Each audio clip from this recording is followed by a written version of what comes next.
ESPN welcomes you to the following presentation of the Southeastern Conference. A new era of the SEC begins in 2024 on ESPN and ABC. Tonight, Florida's swamp stands directly in the path of a perfect season for the Gators' arch rivals from Florida State. An old rivalry and a very high-impact chapter tonight in front of a packed house on a soggy evening in Gainesville. Coaches in different situations. Billy Napier just trying to get to 6-6 in a bowl game. Mike Norvell and the Noles already booked a spot in the conference championship game next week. They're thinking CFB. Welcome to ESPN College Football Primetime, presented by IHG Hotels and Resorts. In this presentation of the SEC on ESPN. This is part of Rivalry Week, presented by the Mazda CX-90. And on Rivalry Week, there are no sure things, no foregone conclusions, Kirk Herbstreit. Here's our reaction watching the end of the Alabama's answered prayer.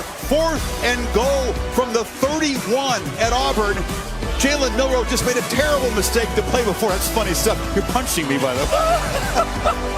I had no idea, what just happened? Think about the play before. He's across the line by 4 yards, throws the ball. Alabama's going to lose, and then they're not. And that is not just a big play in a rivalry game. That keeps Alabama's hopes alive for an SEC championship, a playoff bid, and maybe a national title. Wow. Washington struggling, by the way, against their rival. Yeah. So weird things can happen. The Gators are underdogs tonight.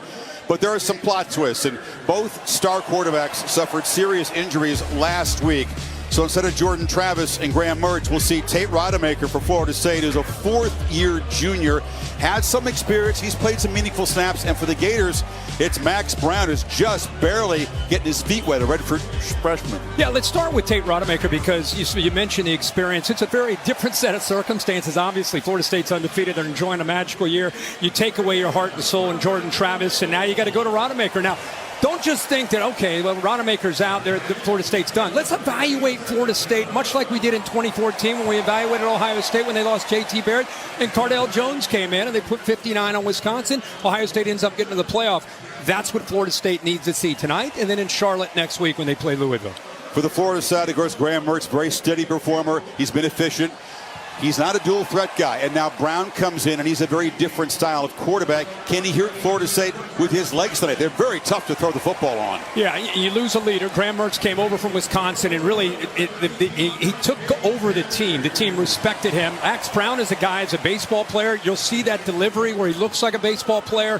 Dual threat. Billy Napier knows how to attack with a guy who's different than Graham Mertz. You're going to see him get on the edge. You're going to see quarterback run, which we haven't seen all year from Florida. How does Florida State's defense defend that style when they don't really know what's coming at them? Will be interesting.